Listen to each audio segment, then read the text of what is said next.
बिस्मिल्लाहिर्रहमानिर्रहीम वबश्शिरिल्लज़ीना आमनू व अमिलुस्सालिहाति अन्न लहुम जन्नातिन तजरी मिन तहतिहल अनहारु कुल्लमा रुज़िक़ू मिनहा मिन समरतिर रिज़्क़न क़ालू हाज़ल्लज़ी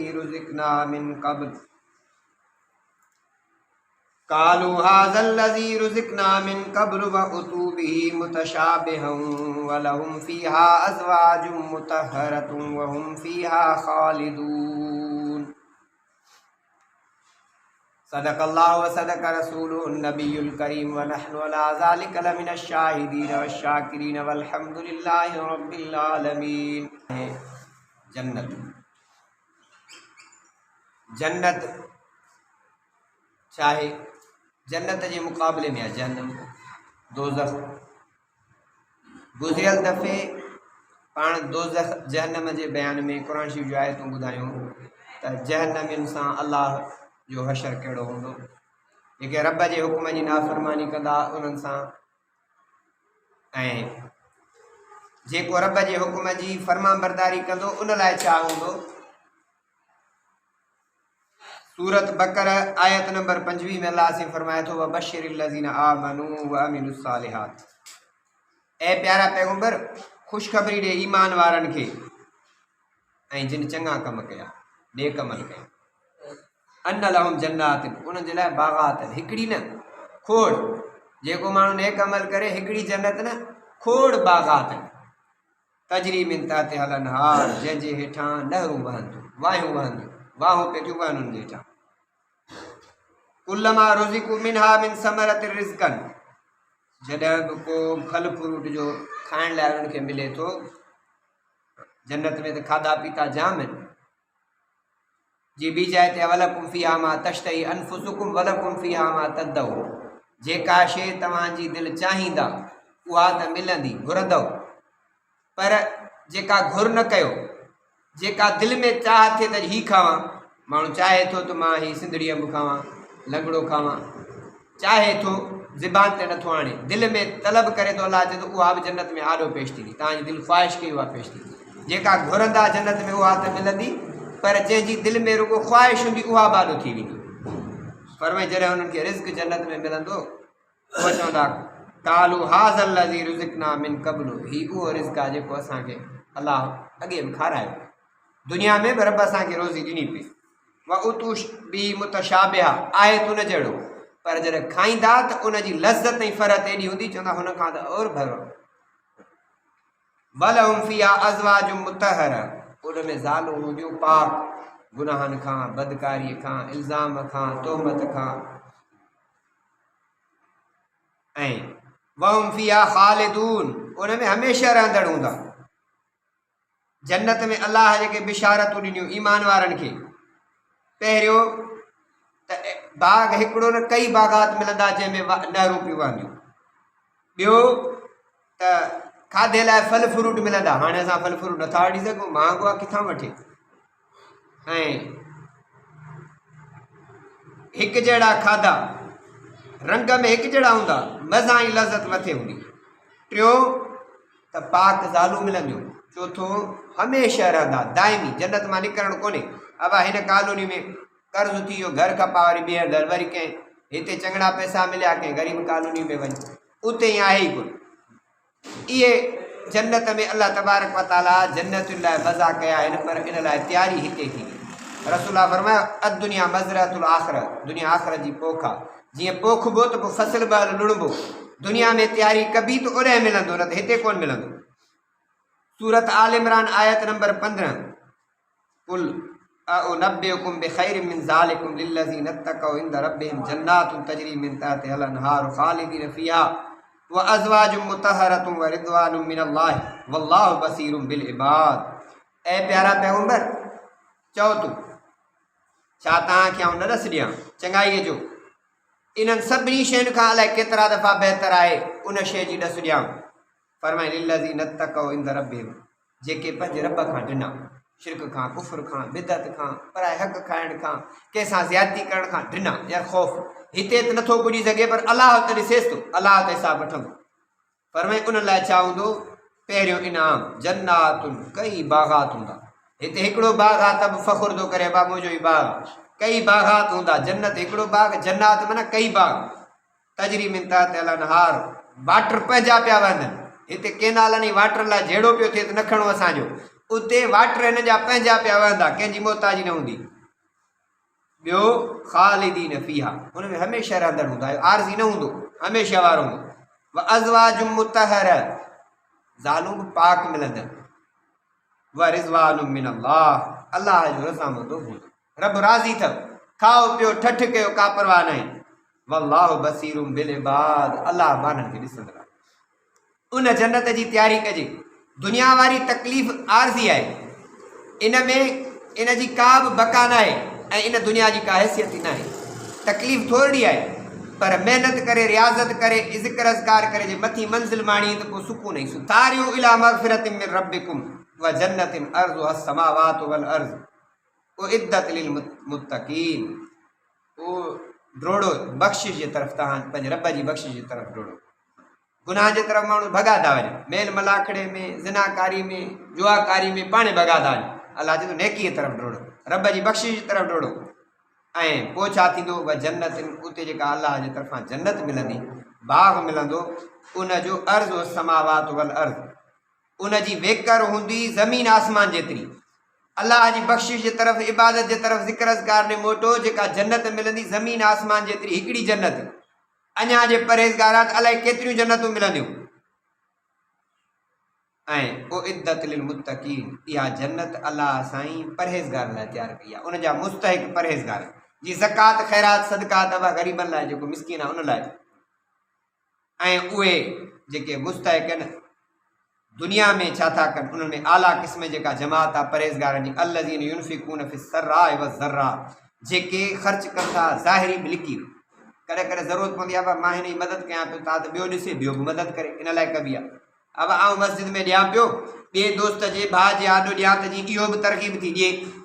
कॾहिं वरी लिकी ॾिबी आहे त कंहिंखे न ख़बर पए, बाने जी ख़बर, अलाह ख़बर। फरमाए वज़्ज़र्रा, लिकी बि ॾियनि था ऐं ख़ुशहाली में बि ॾियनि था। सर्रा ख़ुशहाली में ॾियनि था, वज़्ज़र्रा तंगदस्ती में, सफ़ा हथ बंदि आहे, भला थोरो त ॾेई सघे थो, भला जेकॾहिं कुझु न, कुझु बि कोन्हे, 100 वञी बचियो आहे, 10 त ॾेई सघे थो। तंगदस्ती में बि ॾियनि था, थोरे मां थोरो जेतिरो हाल आहे। फरमाए वल काज़िमीनल ग़ैज़, उहे परहेज़गारनि जी अलाह सिफ़त बयानु कई। परहेज़गारनि जी कहिड़ी सिफ़त आहे? पहिरीं त ख़ुशहाली में बि ॾियनि था, माल जजो आहे त बि ॾियनि पिया। वज़्ज़र्रा, तंगहाली में बि ॾियनि था, घटि आहे त बि। वल काज़िमीनल ग़ैज़, कावड़ खे खाई था वञनि, गुस्सो ख़तमु, गुस्सो आई शैतानी अमल।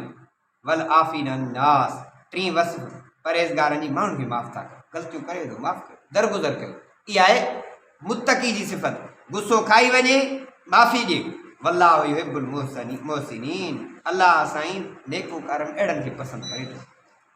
तंहिंजे करे दोस्तो, इन जन्नत जी तलब जे तरफ़ असां लॻूं। सूरत निसा आयत 57, फरमाए वल्लज़ीन आमनू, जिन ईमान आंदो, व अमिलु सालिहात, ऐं कम कयूं नेक। नेक अमल कीअं? जेके अल्लाह जो हबीब चवे, अल्लाह जे हबीब फरमायो, क़ुरान में जेको फरमायो उहे नेक अमल आहिनि। फरमाई छा थींदो पोइ? ईमान बांधूं ऐं कम बि चङा कयूं। फरमाई सनुदखिलुहुम जन्नातिन तजरी मिन तहतिहल अनहार, अहिड़नि शख़्सनि खे नतीजे में अल्लाह जी फरमाए थो त असां अहिड़नि बाग़ात में दाख़िल थींदासीं जंहिंजे हेठां वायूं थियूं वहनि, नहर पिया वहनि, हिकिड़ी न कई जन्नात, कई बाग़ात हूंदा, जमो जो सीगो आहे। ऐं उहे वरी ईअं बि कोन्हे ते बाग़ हिनखे मिलिया, हिकु दफ़ो मिलिया, ॾिसु बाबा वरी को वॾेरो भोतार को सदर खसे वेंदी, न न। पर में ख़ालिदीन फ़ीहा अबदा, हमेशह रहंदड़ हूंदा, उन मां निकिरंदा कोन। असांवा ज़मीन ते कब्ज़ो करियो, मामो करियो, चाचो करियो, माइट करे विया, खाता नथा मटिजनि, जंहिंजे हथ में आहे उहो खाइयो, भोतार खाइयो, मुजेरी खाइयो, वॾेरो खाइयो, हालतूं असां वटि आहिनि। हर त वञी कोर्ट में त सालनि जा साल केस, 50 साल केस पियो हले। हमरा हिकिड़े जो माण्हू मरी पियो, पीउ मरी पियो, पोइ उन जो किसो कंहिं लिखियो त जज खे अर्ज़ु कईसीं मूंखे माफ़ी मिले। छो? चए बाबो बि मुंहिंजो मोह, भारियो बि मुंहिंजो, केस कयो, हाणे घर बि खपायो अथमि, जान नथी छुटे। जेके कातिलनि उहे ठठ ठांगर में, मां त वकीलनि में पूरो थी वियो आहियां, सो मूंखे माफ़ी मिले, ॿीहर केस कंदुसि ई कोन। फरमाई उते हमेशह रहंदा, उते ज़ुल्म बि कोन थींदो, उते हिसाब किताब सिधो सवा। पर लहुम फिहा अज़वाजुम मुतहरा, उते घर वारियूं हूंदियूं पाक। अब माई जे करे हर को माण्हू करे पियो घर वारो सुठो हुजे, घर चङो मिले, उते पाकीज़ा औरतूं उते मिलंदियूं। व नुदखिलुहुम ज़िल्लन ज़लीला, असां उन्हनि खे दाख़िल कंदासीं ओ डिघी छांव में। छांव ई छांव हूंदी, गर्मी वारी उस तपिश हूंदी ई कान। तंहिंजे करे दोस्तो उन जन्नत जी तयारी कयूं जेका हमेशह वारी आहे। हिन आरज़ी जे पुठियां दुनिया जो सुख, हे दुनिया वारी एसी दुनिया वारी जन्नत कंहिं बि कम जी कान्हे, इन में सुकून आहे ई कोन। ऐं उन आख़िरत वारी तयारी जी जेकॾहिं असां कंदासीं, अल्लाह तबारक व ताला राज़ी थी पवंदो। ऐं सूरत तौबा आयत नंबर 72 फरमाए वअदल्लाहुल मोमिनीन वल मोमिनात जन्नात, अल्लाह सी मोमिन मर्द ऐं मोमिन औरतुनि सां, मोमिन मर्द ऐं मोमिनाणियुनि सां वाइदो कयो आहे जन्नतुनि जो, हिकिड़ी न कई जन्नतुनि जो, कई बाग़ात जो, तजरी मिन तहतिहा अल-अनहार, जंहिंजे हेठां वायूं वहनि थियूं। जो त बाग़ हुजे ऐं पाणी न हुजे त कमुक जो न आहे, सुकी ख़तमु थी वेंदो। नहरूं वहनि थियूं, ख़ालिदीन फ़ीहा, उन में हमेशह रहंदड़ हूंदा। इहा नेमतुनि खां खस बि कान, दुनिया में कोन्हे त बाबे ॾेई खसे छॾियो, माइटनि ॾेई खसे छॾियो।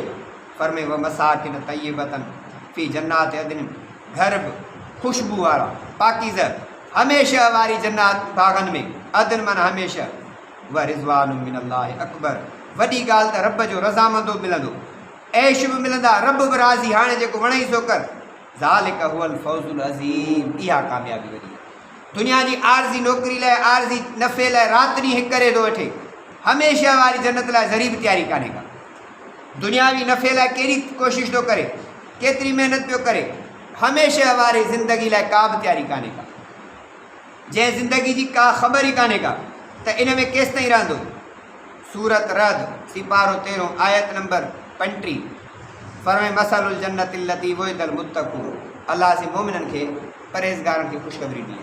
मिसाल उन बाग़ जो जेको परहेज़गारनि खे वाइदो कयो वियो आहे, मुत्तक़ी शख़्सनि लाइ जंहिं जन्नत जो वाइदो कयो वियो आहे, उन जो मिसाल फरमाई तजरी मिन तहतिहा अल-अनहार, जंहिंजे हेठां नहरूं वहनि थियूं पियूं। उकुलुहा दाइम, खाधो उन में हमेशह हूंदो। व ज़िल्लुहा, ऐं पाछो बि उनजो हमेशह हूंदो। इहा छत खाधो इहे ख़तमु न थींदियूं। असां वारियूं आरसीसियूं जॻहियूं तबाह, असां वारी छत लाइ बीहे अलाए न बीहे, अब हिन जी गारंटी 50 साल 100 साल वरी डैमेज। उन जन्नत वारो जेको पाछो हूंदो, छत हूंदी, ऐं उन में कंहिं बि क़िस्म जी कमी न हूंदी। असां वारे बाग़ लाइ वरी 25-30 सालनि खां पोइ वरी उन ते महिनत करणी पवंदी, या मटाइणो पवंदो, हाणे फल फ्रूट घटि आहे, उहो बाग़ हमेशह हूंदो। फरमाए तिल्क उक़बल लज़ीन नत्तक़ू नत्तक़ौ, इहा उन्हनि शख़्सनि लाइ आहे जेके परहेज़गार थिया, जिन शिरक छॾियो, उन्हनि शख़्सनि सां इहा वाइदो आहे। व उक़बल काफ़िरीन नार, काफ़िरनि जी पिछाड़ी छा आहे, उक़बा काफ़िरनि जन्नतुनि जी परहेज़गारनि जी पिछाड़ी इहा जन्नत आहे, जंहिंजो पाछो ख़तमु ई न थींदो, खाधो फल फ्रूट ख़तमु ई न थींदो। ऐं काफ़िरनि जी उक़बा पिछाड़ी छा आहे, अन्नार जहन्नम। फरमाए इन्नल मुत्तक़ीन फ़ी जन्नातिन व उयून, बेशक परहेज़गार, मुत्तक़ी चइबो आहे जेको परहेज़गार हुजे, तक़वा वारो हुजे, अल्लाह जो ख़ौफ़ करे, शिरक कुफ़र बिदअत खां बचे। इन्नल मुत्तक़ीन, बेशक परहेज़गारनि लाइ, फ़ी जन्नातिन व उयून, बाग़ात आहिनि, चश्मा आहिनि, हिकिड़ो बि न कई चश्मा। उयून आइन जो जमो आहे माना कई चश्मा, जन्नत जन्नत जो जमो आहे माना कई बाग़ात। पोइ उते छा चइबो, उदख़ुलूहा बिसलामिन आमिनीन, फ़रिश्ता उनखे चवंदा अमन वारा थी करे दाख़िल। हिते का बि परेशानी कान्हे का। दुनिया में त परेशानी आहे, पंहिंजे घर में बंगले ते वञे वॾेरो बा, हीउ सामान खुटल, हीउ खुटल, हीउ खुटल थिए थो, घर में वञी भाॼी खुटी पई आहे पुॻे, सॼो ॾींहुं विसरी वई ॻाल्हि, माना खोड़ कमु आहिनि, तकिड़ो को चीज़ पर सामान रहिजी वियो। ऐं उते जन्नतुनि में, पंहिंजी जन्नत में जो दाख़िल थींदो, पंहिंजे चश्मनी बाग़नि में दाख़िल थींदो, उते फ़रिश्ता चवंदसि अमन सां दाख़िल थी, कंहिं बि क़िस्म जी परेशानी कान्हे का, सलामती अमन वारो हूंदे। व नज़अना मा फ़ी सुदूरिहिम मिन ग़िल, असां उन्हनि जे दिलनि मां तंगी परेशानी कढी छॾींदासीं। ख़फ़ा, दुनिया जा कम छॾी कोन था, हीउ कमु हीउ कमु, सुबुह खां वठी शाम ताईं ख़फ़ा कोन था छॾी, सॼो ॾींहुं परेशान आहे, अलाए कहिड़ा कम आहिनि। सभिनी जो हाल इहो आहे, दुनिया जूं परेशानियूं, कम, ग़रीब खां पुछ उहो बि सॼो ॾींहुं फाथो पियो आहे, मालदार खां पुछ उहो बि सॼो ॾींहुं फाथो पियो आहे, वॾेरे खां पुछ उहो बि फाथो पियो आहे। माना न ग़रीब सुकून में आहे, न पैसे वारो सुकून में आहे, रुगो कम ई कम, ग़म ई ग़म, खपनि ई नथा। पर अल्लाह साईं दिलनि मां ई ख़फ़ा ऐं तंगियूं परेशानियूं ख़तमु करे छॾींदो, वॾो इत्मिनान सां हूंदो।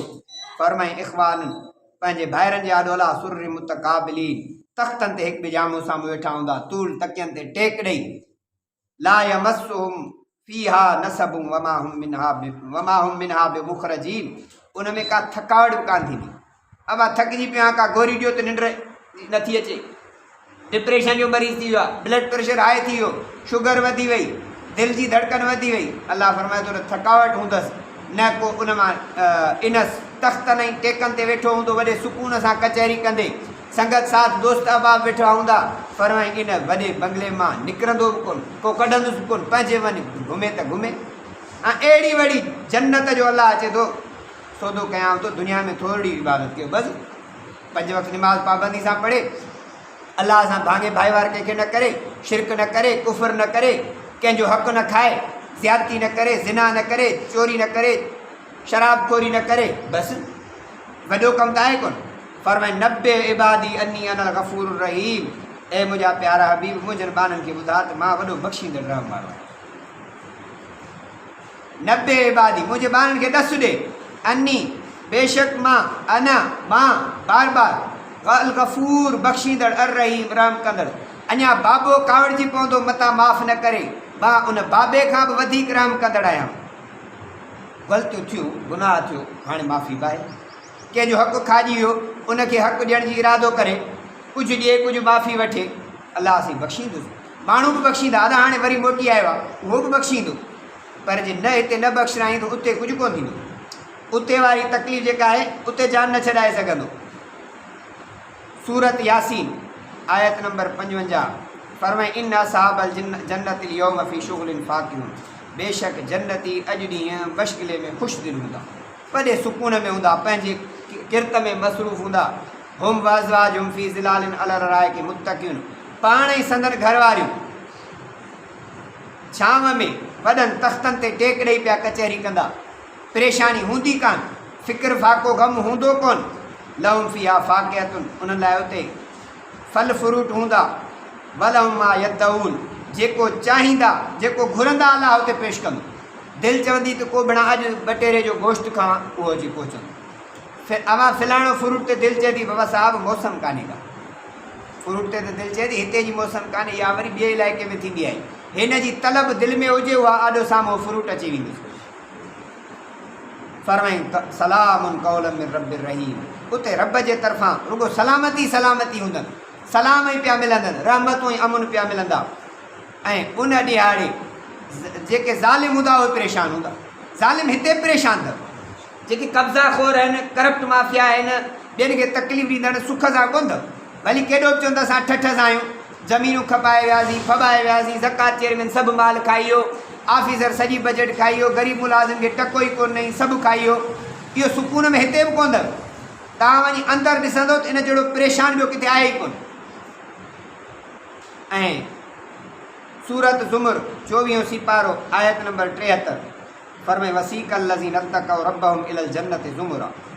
जेके पंहिंजे रब खां ॾिना न, रब जे ख़ौफ़ धारियूं, दिलि में परहेज़गारी कयूं, तक़वा इख़्तियार कयूं, रब खां ॾिना, उहे जन्नत ॾे जॾहिं टोलनि जी सूरत में वेंदा, जथनि ऐं ग्रुपनि जी सूरत में वेंदा। फरमाए हत्ता इज़ा जाऊ आहे, जॾहिं पहुचंदा जन्नत जे गेट ते, वफ़ुतिहत अबवाबुहा, दर पाणे खुली वेंदा। हींअर तव्हां ॾिसंदो न एयरपोर्ट ते किथे ऑटोमेटिक गेट आहिनि, तव्हां पुॼो दर खुली वियो, निकिरो दर बंदि थी वियो। उते जन्नत वारा ईअं हूंदा। हिननि साइंसदाननि इहे जन्नती मंज़र ॾिसी पोइ ठाहिया आहिनि। तव्हां दुबई में वञो या ॿियनि इलाइक़नि में उमिरि ते वियो, अबा वञी हथु हेठां रखो, टुटी पाणी वहंदो, हथु परते कयो, पाणी बंदि थी वियो। इहो उतां नोट कयूं, अलाह जो चए थो त पाणे तव्हां पहुचंदा जन्नती दर खुली वेंदो, माना इहो आहे। अलाह असीं पोइ उन्हनि खे सम्झ ॾिनी, उन मां कयूं। फरमाई दर खुली वेंदा। वकाल लहुम खज़नतुहा, दर ते जेके दरबान हूंदा, गेट कीपर हूंदा, उन्हनि खे चवंदा सलामुन अलैकुम, तव्हां ते सलामती, ख़ुशि आमदेद कंदनि, मरहबा कंदनि। ऐं तिबतुम, तव्हां पाक रहियो शिरक ऐं कुफ़र खां, गुनाहनि खां, ज़िना खां, बदकारी खां। फदख़ुलूहा ख़ालिदीन, हाणे हमेशह रहो। दुनिया में तकलीफ़ूं ॾिठव, ॾुख ॾिठव, इहे सभु शयूं थियूं। हाणे को न ॾुख ईंदव न तकलीफ़ूं ईंदव, हाणे हमेशह वारी। पोइ उहे जन्नती चवंदा, वकालू चवंदा अल्हम्दुलिल्लाहि लज़ी सदक़ना वअदहू, सदक़ना वअदहू, अलाह जी तारीफ़ जंहिं सां असां पंहिंजो वाइदो सचो कयो। दुनिया में तकलीफ़ आई, रब जे असांखे सुकून ॾिनो। व औरसनल अर्ज़ नतबव्वअ मिनल जन्नति हैसु नशाअ, असांखे ज़मीन मंझां मुक़दस टुकड़े जन्नत जो वारिस चई बणाई। हाणे जिते चऊं, दिलि चवे तिते घुमूं फिरूं। फ़नेम अजरुल आमिलीन, जेके रब जे राह में चङो कमु था कनि उन्हनि जे लाइ वाह जो अजर आहे। शान जन्नतुनि लाइ असां औरतूं जेके पैदा कयूं उन में बि ख़ासि क़िस्म जूं वफ़ फजालना हुन अबकारनि कुंवारियूं हूंदियूं। अबा बेव खपई त वठी ॾियो वई, चवंदा आहिनि हाणे कुराड़ो थी वियो, का संड का बेव का पोड़ी ख़िदमत लाइ मिलई। फरमाई उहे कुंवारियूं हूंदियूं। जन्नत में मर्द जी उमिरि 33 साल, औरत जी उमिरि 16 साल। जन्नती औरत जी उमिरि 16 साल। असांजी हुकूमत जेको वफ़ाक़ी हुकूमत बिल पास कयो आहे, सदर बि सही कई आहे, त उहा 16 साल 18 साल खां अॻे शादी नथो करे सघे, न मर्द न औरत। शरीयत जो हुकुम छा आहे त बालिग निकाह करे सघे, क़ुरान और सुन्नत जो हुकुम इहो आहे। छोकिरी जवान थी पोइ 15 सालनि में जवान थी वञे शादी थी सघे थी। छोकिरो जवान थिए भली, छोकिरी त अॻु में थिए थी, छोकिरो वधि में वधि 15 साल उन खां पोइ जवान आहे। पर हीअ जेके खाधा आहिनि हिन खां अॻे ई जवान थियो था वञे। न्याणी 9, 10, 11 सालनि जी जवान थी वञे। अमा आयशा जो निकाह मदीने वारे मीर सां ग़ालिबन 9 सालनि जी उमिरि में थियो, पोइ रुख़सती खणी बाद में थी, निकाह 9 सालनि में। हाणे इन्हनि कमीननि कानून कहिड़ो पास कयो आहे, लानत हुजे इन्हनि ते, रब जे हुकुम खे पिया चैलेंज कनि। क़ाइदे मिलत इस्लामिया मौलाना फज़लुर रहमान फरमाया त असांजे आइन में लिखियलु आहे, आइन पाकिस्तान में लिखियलु आहे, क़ुरान और सुन्नत जे ख़िलाफ़ु को बि कानून पास न कंदासीं। क़ुरान ऐं सुन्नत जे ख़िलाफ़ु हिन मुल्क में को बि न थींदो, छो त इस्लामी जमहूरिया पाकिस्तान आहे। जेकॾहिं छोकिरी जवान थिए, छोकिरो जवान थिए परणायो, हे चन 18 साल खां अॻे न, पोइ 7 साल निकाह पढ़ंदड़ मौलवी खे बि सज़ा, 7 साल छोकिरी जे पीउ खे बि सज़ा, 7 साल हुनखे ज़िना आम थिए, ज़िनाऊं थियनि। पर जेकॾहिं इहो 15-16 साल में न्याणी परिणिजी वञे, छोकिरो इहो 15 साल 16 साल उमिरि में परिणिजी वञे त पंहिंजी घरवारी ख़िदमत में पूरो हूंदो, इहो बुराइनि में वेंदो ई कोन। इहे 18 साल जो कानून पास करे ज़िना जो रस्तो आसान कयो थो वञे। इन कानून खे, क़ुरान सुन्नत जे ख़िलाफ़ु कानून खे असां जूते जे नोक ते रखूं था ऐं असां इन्हनि खे इन ज़रिए ॾसियूं था त ख़ुदारा अलाह जे कानून ऐं क़ुरान सुन्नत जे ख़िलाफ़ु न वञो। जेकॾहिं वेंदव त पोइ तव्हांजो जेको हशर थींदो इन्हनि वॾनि ज़ालिमनि खां मथे थींदो। तोखां अॻु में परवेज़ मुशर्रफ जहिड़ा विया, जनरल ज़िया जहिड़ा ज़ालिम विया, जेके पाण खे अलाए छा पिया सम्झनि, उन्हनि जो हशर छा थियो? जिन खे लाश मिलियो, कहिड़ी उन्हनि जो हशर थियो? तंहिंजे करे अलाह सां हिननि खे हिदायत ॾे, इहो कानून वापसि वठनि। इनशाअल्लाह उलमा लाइ महिनत कंदा त 18 साल खां अॻे जेकॾहिं का न्याणी जवान आहे, माउ पीउ परिणाइनि त इनशाअल्लाह असां निकाह पढ़ंदासीं। भली 18 साल खां अॻे पढ़ाइनि, असां निकाह पढ़ंदासीं। तव्हां केतिरनि खे फांसियूं ॾींदो, केतिरनि खे तव्हां 7 सालनि जी सज़ा ॾींदो। क़ुरान और सुन्नत जे ख़िलाफ़ु कानून पास कंदे इस्लामी जमहूरिया पाकिस्तान में तव्हांखे शर्म बि नथो अचे? आइन पाकिस्तान सां बग़ावत था कयो, 7 साल जी सज़ा। तव्हां IMF ऐं यहूद हनूद जा ग़ुलाम आहियो, तव्हां अमेरिका जा ग़ुलाम आहियो। तव्हां इस्लामी जमहूरिया पाकिस्तान में वेही करे क़ुरान और सुन्नत जे ख़िलाफ़ु कानून जेकॾहिं पास कंदो त इहो रद्द थींदो। अॻे बि कयो सिंध हुकूमत, 18 साल खां अॻे कलमो नथो पढ़ी सघे। पोइ उन वक़्तु बि मौलाना चयो मूं ज़रदारी साहिब खे चयो तूं ई शियो, तुंहिंजो नालो आसिफ़ अली, तुंहिंजे पीउ जो नालो हाकिम अली, ऐं हज़रत अली साईं जेको आहे सो ग़ालिबन 10 साल जी उमिरि में कलमो पढ़ियो। जे तुआरी हुकूमत हुजे हा सिंध में त उनखे बि कलमो न पढ़णु ॾियो आहे। हुबदार अली जा सॾायो था, क़ुरान सुन्नत जे ख़िलाफ़ु कानून था पास कयो। अलहमदुलिल्लाह उहो कानून वापसि थियो। हीअ बि इनशाअल्लाह कानून वापसि वठंदा। असां इन कानून जी का बि हैसियत कान्हे, इन जी बरमला मुखालफ़त कयूं था। जेतिरियूं तव्हांखे सज़ाऊं ॾियणियूं भली ॾियो, तव्हां न ॾेई सघंदा, छो त क़ुरान और सुन्नत वारो हक़ वारो माण्हू सदाईं ग़ालिब रहंदो। पोइ तकलीफ़ आई त घोरी जान सतन था। वासिर दावाना अल्हम्दुलिल्लाह।